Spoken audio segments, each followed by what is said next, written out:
There are three main types of exercise. We're going to talk about aerobic, strength, and flexibility. So the first one we're going to touch on is aerobic conditioning. So most people know this as cardio. So the definition of that is that it's any kind of exercise that's continuous.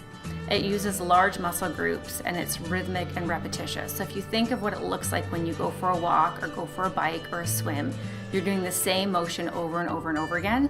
That's typically a good indication that it's an aerobic exercise.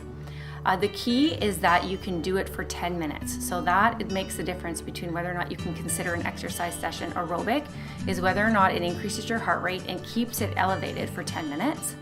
So as I was saying, good examples: walking, biking, hiking, swimming, dancing, anything like that that will get your heart rate up, that you can maintain that elevation for 10 minutes. And of course, you want it to be accessible for you. So I'm going to use the example of walking because that's the most accessible thing for most people out there. And we're going to talk about how often we should do that. So what we look at is we like to see about 4 to 7 days per week, but anything is better than nothing. So if you're starting from ground zero and you haven't been active, even just getting out once the first week is better than nothing. But the goal is to build up your endurance to the point that you could go for a walk 4 to 7 days a week. When we talk about intensity, so how hard should you do something? I like to refer to it as the sweet spot. There's always a point that you're getting the most benefit without pushing too hard where there's more risk. So I call that the sweet spot. So the key to that is that you can talk the whole time that you're doing an exercise. So if you can tell that your breathing is changing and that your heart rate's elevated, and you can also have a conversation, that's the perfect place that you want to be. Anything above that, if you feel breathless, you want to pull back your intensity a little bit. And then for time, that's another thing that you want to think about, is how long should your session be. The first goal that we want people to hit that are doing no exercise at all is to be doing about 70 minutes a week. So that's 10 minutes a day, which is pretty realistic for most people. So if you're starting from not having done anything, the expectation is not that you jump from 0 minutes a week to doing 60 minutes a day.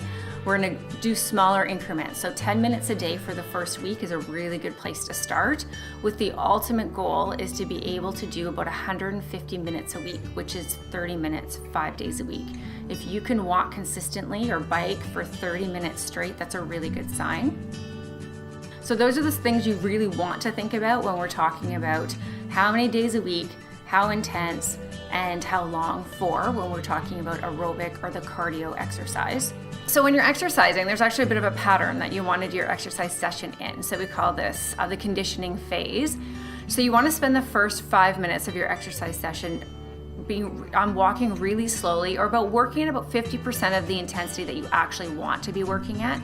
So we consider that the warm-up. You're allowing your body to get warmer, for the joints to lubricate, and actually for your vessels to what's called vasodilate. So they actually open up nice and wide so that the oxygenated blood can flow through your system easily. So you spend about 5 to 10 minutes doing that. And then you're going to spend about, depending on how long you're going for, so let's say another 10 to 15 minutes at that phase where you feel like your breathing is changing and your heart rate is increasing, but you can talk. So that's your conditioning phase. And then you're going to spend another 5 to 10 minutes at the end walking nice and slow again. So another 50% of where you're exercising. So your cool down phase. So one thing to really watch is that you know how to monitor your exercise sessions. So obviously you want to go by your comfort level, how you feel. Nothing about this should hurt. So hurting is a bad sign. You want to pull back if anything's hurting. Think about your body temperature. Obviously you're not probably going to be able to work at quite a high intensity when it's 40 degrees outside as you can when it's 15 or 20 degrees outside. So that'll make a difference. And as I was saying, you want to look at the talk test. So if you're too short of breath to talk, that's too intense. You want to watch for change. So if there's something that you were able to do easily and then you can't anymore, say like going to the mailbox. If normally you could walk to the mailbox no problem, and then all of a sudden one day you feel like you want to have a rest before you turn around and come home, that's a red flag. So that's something that you want to watch for and report to your doctor. And then obviously any pain, or if you have chest pain, that's something that you want to watch for with exercise as well.